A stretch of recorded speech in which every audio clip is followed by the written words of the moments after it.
Hi. The god Zeus is known by everyone. We've heard about him all our lives. Way back in grade school, we knew who Zeus was. Even the Bible tells us a little bit about him. The Apostle Paul wrote, "For in him we live and move and have our being, as certain also of your own poets have said, for we also are his offspring." In Revelation 5:13, BBE says that he fills the universe, being in everything in heaven and on earth and under the earth and in the sea and of all things which are in them. This type of language refers to Zeus, as evidenced by the words of the Greek poet Aratus, who was born around 310 and died in about 240 BCE. And he wrote this in Phenomena 1 through 5. He said, "For every street, every marketplace is full of Zeus. Even the sea and the harbor are full of this deity. Everywhere, everyone is indebted to Zeus, for we are indeed his offspring." So, technically, Paul was saying, since he was quoting from this poet, that it is Zeus that we all live, move, and have our being in. And we are the offspring of Zeus. Did he mean to say that? Well, I doubt it, but it's what he said. And the Revelation passage may reflect a reliance on the poet Aratus as well. However, we have dismissed Zeus and called him a fake god. But what if we're wrong about that? What if Zeus is the one true God? Are you absolutely sure that he's not? Most of the people I know worship the God of Israel, whose name is Yahweh. Well, that's one of his many names anyway. But what if Yahweh is fake? After all, Paul said Zeus was the one who is our father. Perhaps Paul was equating Zeus with Yahweh. That happened a whole lot in ancient times. One god took on characteristics of another and sometimes morphed into a new one. Or maybe Paul was just becoming all things to all people. Anyway, what if Zeus is angry when people worship other gods, such as Yahweh? Yahweh certainly doesn't like it, so why should Zeus? Yahweh hates it so much that it messes with his brain, and rather than having the wisdom to make himself known and prove that he is the one true God, he does the opposite. Although he declares that he is not the author of confusion, he works to create confusion in the minds of people by lying to them. At least 3 biblical passages tell us that Yahweh lies to us. 2 Chronicles 18:21, "And he said, I will go out and be a lying spirit in the mouth of all his prophets. And the Lord said, Thou shalt entice him, and thou shalt also prevail. Go out and do even so." Ezekiel 14:9, "And if the prophet be deceived when he hath spoken a thing, I, the Lord, have deceived that prophet. And I will stretch out my hand upon him and will destroy him from the midst of my people Israel." These are Old Testament passages, but in the New Testament we learn that Yahweh is still a liar. He's still up to his old tricks. 2 Thessalonians 2:8 through 12 says, "And then shall that wicked be revealed, whom the Lord shall consume with the spirit of his mouth, and shall destroy with the brightness of his coming. Even him whose coming is after the working of Satan, with all power and signs and lying wonders, and with all deceivableness of unrighteousness in them that perish, because they receive not the love of the truth that they might be saved. And for this cause God shall send them strong delusion, that they should believe a lie, that they might be damned, who believe not the truth, but had pleasure in unrighteousness." Did you hear that? Have you really thought about what it's saying? Someone was coming with all power and signs and lying wonders, and with all deceivableness. Yahweh said he himself was going to send a strong delusion to cause people to believe lies. This wicked one would have all power to deceive. given the power by Yahweh for the very purpose of deceit, so that he could judge the people who believe the lie. It seems like these people aren't bad enough for him to judge, so he has to make them worse so he can judge them. Maybe without feeling bad about it or something. Why not send signs and truthful wonders so they'll believe the truth? Now, some might say he already did that and they didn't believe it. Well, I haven't seen any wonders, have you? And if you did, how would you know whether they were from Yahweh or some other wicked being? I was told to look at these passages in different translations. I did, but the meaning was the same. After looking at about 25 translations with the New Testament passage, I did find one version, the Bible in Basic English, that made it sound like Yahweh gave up the sinner to deceit. I guess he lost heart because his mercy, unlike his anger, doesn't endure forever. So, out of all those translations, only the BBE got it right. And we find out what the passage actually means once a decent enough translation is provided. All those people who lived and died without the Bible in Basic English were never able to understand this. Anyway, even if that is the true translation, and he did just give people up to sin, well, I wouldn't brag too much about that, since love is supposed to endure all things. And we still have the Old Testament passages proving that Yahweh is a liar. Honestly, that right there ought to discredit him as the one true God. He's not true and faithful. He is false because he lies. So let's consider, just for a minute, that Zeus might be the true God. Zeus was universally revered and highly respected in all of ancient Greece. Everybody knew him, as Paul pointed out. And according to the poet, everywhere everyone is indebted to Zeus.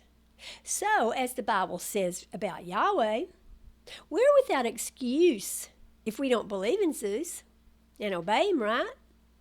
We cannot claim ignorance of knowledge of Zeus. Word of him has gone into all the earth and to the ends of the world. So, those who don't believe in Zeus are failing to do so willfully. And Zeus knows this. Perhaps he's upset that people have not received the love of the truth that they might be saved. Maybe it angers him to the point that he, like Yahweh, will send us a strong delusion to cause us to believe a lie so that he can damn us. That's pretty cruel, evil, and deceitful, huh? Of course it is. But as far as we know, Zeus hasn't made such an evil proclamation. If he had, we would reject him as a wicked God, unworthy of praise. Who wants to serve a liar or a God who would treat people that way? Well, a lot of people do, since a lot of people follow Yahweh. But nobody should want to serve a cruel being like that. Yet for some reason, when we put this evil declaration in the mouth of the gods of the Bible, or at least on the pen of the men who wrote the Bible, it's not evil. It's good and holy and righteous and just and exactly what the perfect God would do. Yes, the perfect being would tell lies to make it even harder for people to know him and come to him. One might expect him to hang around and shower these people with love and maybe make himself known. Even if Yahweh doesn't want to reach out in love, he could at least just walk away and hope that unbelievers in him would eventually come around. But no, he tells lies to make it impossible for people to find him, so he can damn them. That's the God of the Bible. And when we mention how heinous this is, Christians just wave it away. They ignore the fact that Yahweh lies. They ignore the fact that he deliberately makes it harder for people to believe and obey him. They, in fact, make excuses for him. He only lies to people who don't believe in him. One Christian said to me, well, aren't those the very ones he ought to reach out more to in order to save them? You know, leave the 99 and go after the one. And I don't think it's okay to lie to people just because they aren't what you want them to be. As an aside here, I'm not sure why Christians even care about defending Yahweh and his lies. It's not like he's a good God otherwise. He told Jewish women to steal from their neighbors. He told Jewish men to murder baby boys and keep the little girls for themselves.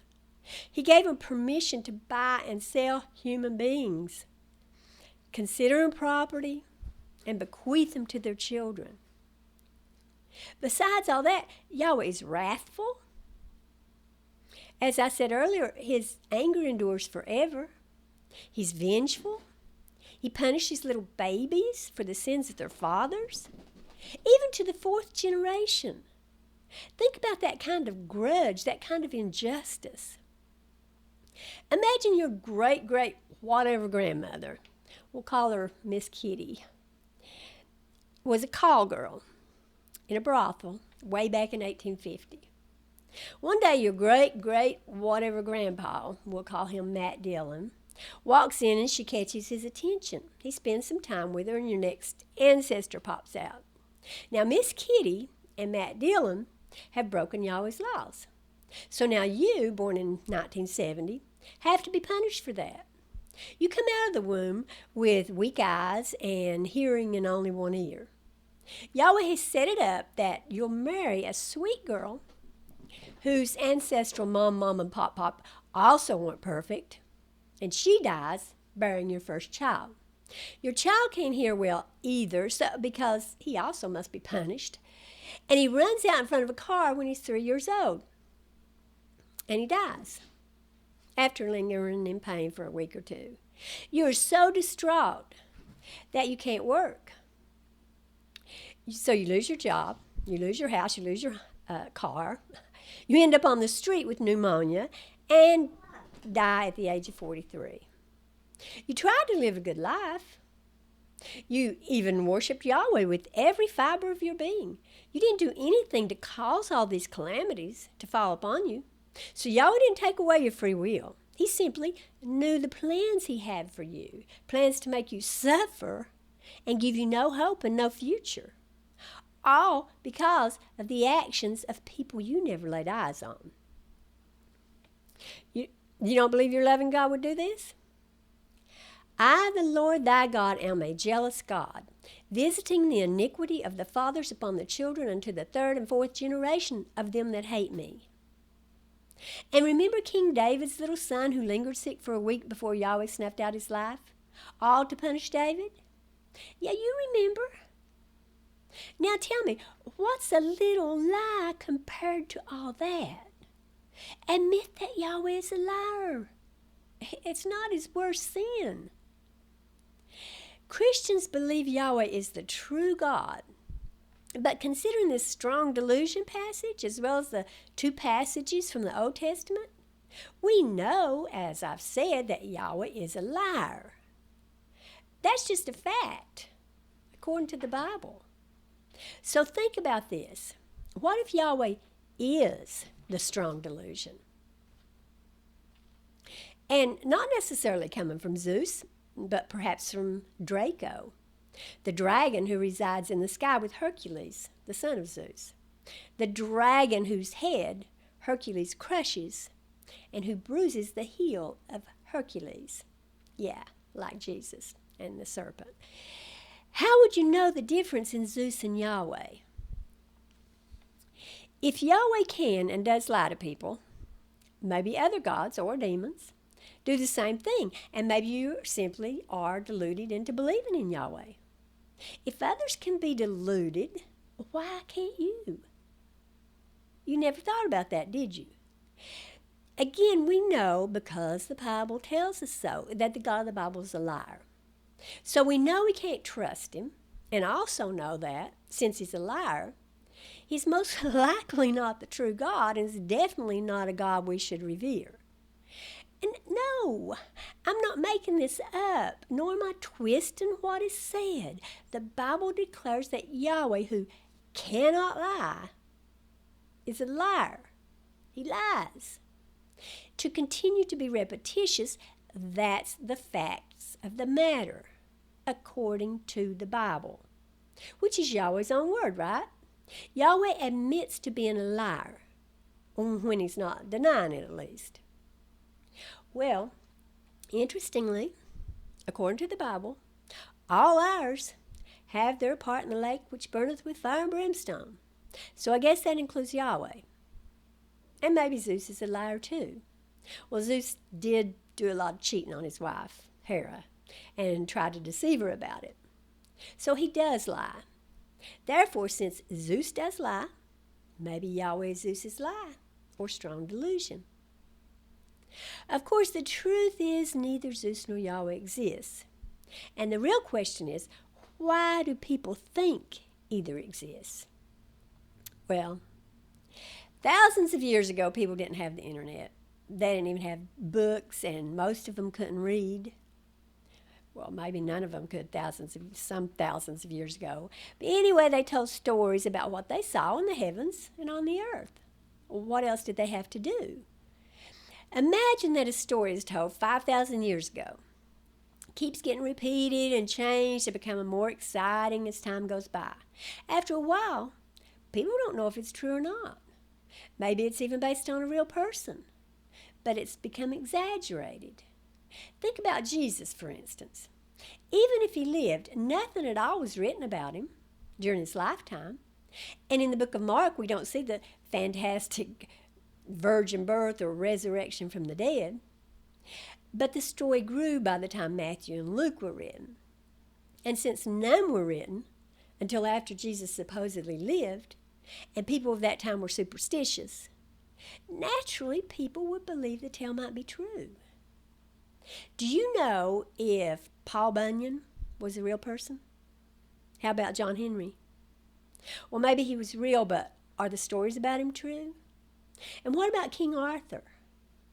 Yeah, I don't know either. When I researched these three men, I discovered that others have been asking whether they're real too. There's no way for us to know whether some stories are true. Obviously, anything that we read that defies science isn't true, of course. Have you seen the miniseries The Queen's Gambit? It seems so real that I assumed it was. So I even looked on the internet and I discovered that others were checking to see if it was a real story too, if it was based on somebody who actually lived. Now imagine we didn't have the internet. We couldn't go to the library and we couldn't call anybody to ask. And imagine I said to somebody, I wonder if that's a true story. And that person said to somebody, Saoirse thinks that might be a true story. And that person said, people are saying that's a true story. And that person said, that's a true story. And suppose Bertha wrote a letter to her sister Beulah and said, you know the Queen's Gambit is based on a true story. Everybody knows it. Now fast forward 500 years. The story's gone down in history as being true. It's even been added to so that, like Elvis and President John Kennedy and even Kennedy Jr., I'm here now, Beth Harmon is still alive out there somewhere.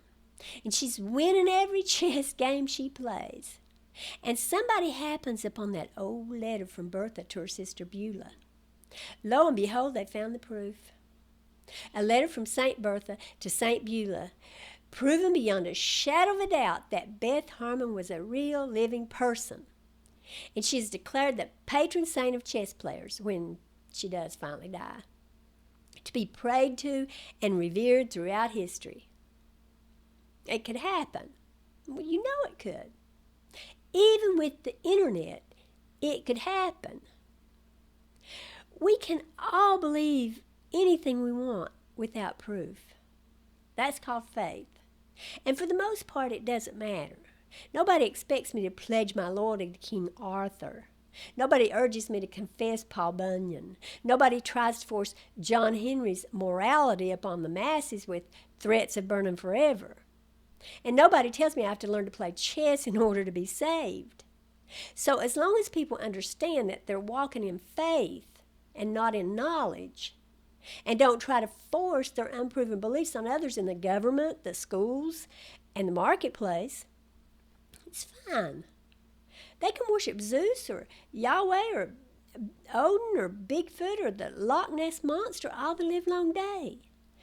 But I would offer a piece of advice. When a God tells you straight up that he's a liar, as Yahweh does, that's probably not the one you want to trust to give you what he's promised you if you're willing to bow down and kiss his feet. And since he is a liar, and admits that himself, he's most likely not the one true God. So you might want to ponder on that for a bit. Thank you for watching. Bye.